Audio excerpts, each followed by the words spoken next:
যারা বলেন যে বাবার বাড়িতে মেয়েরা রাজকন্যা আর শ্বশুর বাড়িতে দাসী, শ্বশুর বাড়ির ভাতের অনেক দাম, কিসের উপর ভিত্তি করে বাবার বাড়িতে রাজকন্যা বলেন জানি না।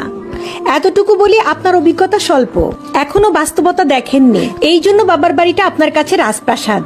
অল্প বয়সে বিয়ে না হয়ে 30 বছর পর্যন্ত অবিবাহিত হয়ে ঘরে থাকেন, দেখেন ভাতের নলা গলা দিয়ে নামে কিনা।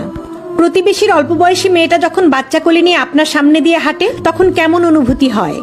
আপনার জন্মদাত্রী কিভাবে আপনাকে কলিজা ছেঁড়া আঘাত করা খোঁটা দেয় বয়স বেশি হয়ে যাওয়ায়? কোনোদিন প্রতিবেশীর সেই খোঁটা শুনেছেন? ডিভোর্সি মেয়ের অবস্থা দেখবেন, জামাই বাড়িতে অশান্তি হোক সবাই বলবে চলে আসো, আমরা আছি। 2 দিন বাপের হোটেলে খেয়ে দেখেন, গলা টেনেও সেই ভাত নিতে পারবেন না। আপনি যে আদরের কন্যা, দেখেন আপনার কিং বাবা আর কুইন মা উঠতে বসতে কিভাবে খোঁটা দেয়। আর যদি ভাইয়ের হোটেলে খান ওইটা ভাত মনে হবে না, বিষ মনে হবে।